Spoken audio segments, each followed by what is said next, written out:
General Rodrick ने जब अपने सामने काउंट डॉन जूलियन की खूबसूरत जमा साल बेटी डोना फ्लोरिंडा को अपने सामने खड़े देखा तो उसके हुस्न से उसकी आंखें खैरा हो गईं और उसने बेबाकी के साथ डोना फ्लोरिंडा के वालिदैन के सामने ही डोना फ्लोरिंडा के बेपाया हुस्न की तारीफें करना शुरू कर दी, जिस पर काउंट डाउन जूलियन शदीद गुस्से में आ गए और तकरीब को अधूरा छोड़कर अपने खानदान को लेकर स्यूटा वापस रवाना हो गए। तकरीब के खात्मे और रस्म ताजपोशी के जश्न के खत्म होने के बाद शाही महल के आदाब और उसके तकाजों को बरकरार रखते हुए काउंट डाउन जूलियन की बेटी डोना फ्लोरिंडा को उसके तालीमी मराहिल मुकम्मल करने के लिए महल में वापस आने के लिए शाही महल से आने वाला सरकारी हिदायतनामा मौसूल हुआ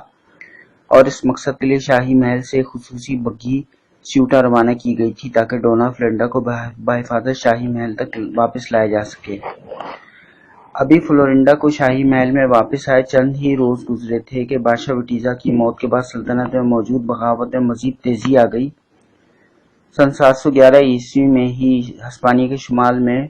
वाक़े अहम शहर कैंटाबरिया और उसके गिरदोनवा के विजिगोथिक गवर्नर्स ने फ्रांसीसी विंदाल कबाइल के साथ मिलकर साजिशों के जरिए अपने नए बादशाह शहजादा अल्फांसो के खिलाफ बगावत का ऐलान करके अपने इलाकों में हिस्पानी बादशाहत से अपनी अलग बादशाहत कायम करने का ऐलान कर दिया और अकीला II को अपना नया बादशाह मुकर्रर कर दिया, जबकि जुनूब में वाक़े शहरों ने शुमाल की इस बगावत का सर कुचलने के लिए जनरल रॉड्रिक ने नौजवान बादशाह शहजादा अल्फांसो की बादशाहत का तख्ता उलट दिया और उसे माजूल करके शाही महल पर कब्जा करने के बाद अपनी अफवाज के जरिए बजोर शमशीर पूरे टोलेडो शहर पर कब्जा करके खुद हिस्पानवी सल्तनत का बादशाह बन गया। इस वाक़े के फौरन बाद जनरल रॉड्रिक ने शुमाल की बगावत की बेखुनी के लिए अपनी फौज रवाना कर दी, जबकि खुद शाही महल में ही रुककर सल्तनत के इख्तियारात अपने कब्जे में लेने की कोशिशें शुरू करने लगा। बादशाह बनने के बाद जनरल रॉड्रिक ने अपनी खूबसूरत बीवी एगिलीना को भी शाही महल में मलका की हैसियत से बुलवा लिया और तमाम उम्रा के बच्चों को हुक्म दे दिया कि वो अपने नए बादशाह मलका के अहकामात को बजा लाएं और उसकी तामील करें। जनरल रॉड्रिक की बीवी एगिलीना का ताल्लुक रूम के एक मारूफ दौलतमंद और इज्जतदार सियासत घराने से था और जनरल रॉड्रिक ने एगिलीना से ये शादी उसकी दौलत और उसकी खूबसूरती देखकर की थी।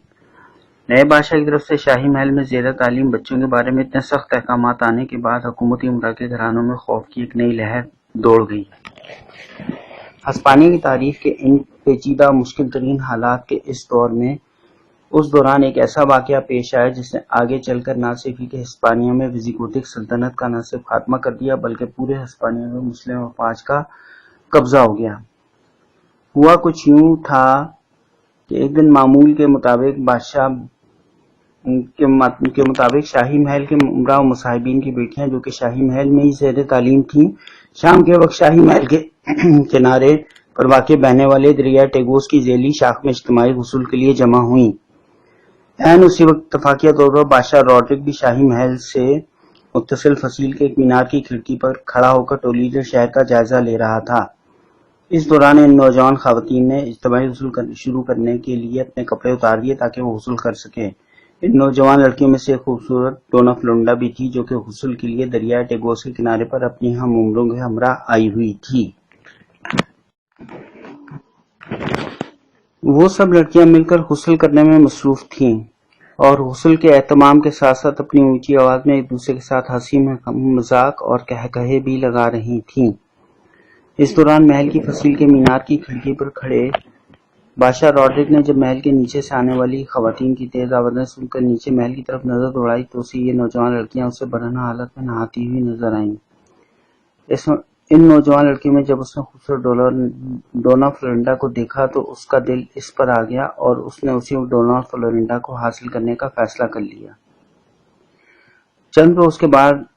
रॉड्रिक ने अपनी बीवी एगुलीना से मामला तय करके डोना फ्लोरिंडा को अपनी खिदमत के लिए तलब कर लिया। रॉड्रिक ने डोना फ्लोरिंडा के जिम्मे अपनी खाल की बीमारी, इसके बीज के इलाज के लिए इसे एक सोने की सुई की मदद से अपनी जिल्द के अंदर के पिस्सू निकालने जैसे करीब काम पर लगा दिया। डोना फ्लोरिंडा कुछ दिन तक तो ये काम बहालत मजबूरी करती रही, मगर फिर उसने कुछ दिन के बाद इस काम को करने से लेतो लाल से काम लेकर इस काम को करने से इनकार कर दिया।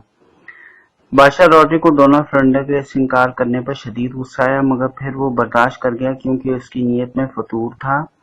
کیونکہ وہ ڈونا فلورنڈا سے اپنی جنسی تسکین حاصل کرنے کے منصوبے بنانے میں مصروف رہتا تھا اور اسے اپنی طرف راغب کرنے کی کوششوں میں لگا رہتا تھا۔ اس دوران بادشاہ رودریک نے کئی مرتبہ ڈونا فلورنڈا کو مختلف قسم کی پرکشش پیشکشیں بھی کیں اور وہ ہر مرتبہ اسے مجبور کرتا رہا کہ وہ اس کی پیشکش کا مثبت جواب دے تو وہ اسے مالا مال کر دے گا، مگر ڈونا فلورنڈا ہر مرتبہ اسے مسلسل انکار کرتی رہی۔ بادشاہ رودریک کی طرف سے ڈونا فلورنڈا پر ناجائز فعل کے لیے مسلسل دباؤ جاری رہنے سے اس کی نفسیاتی صحت خراب رہنے لگی۔ وہ بادشاہ رودریک کو مسلسل اس بات پر قائل کرنے کی کوشش کرتی رہی کہ ہسپانیہ کے شاہی خاندان کے فرد ہونے کی حیثیت سے یہ سب کچھ ٹھیک نہیں ہے۔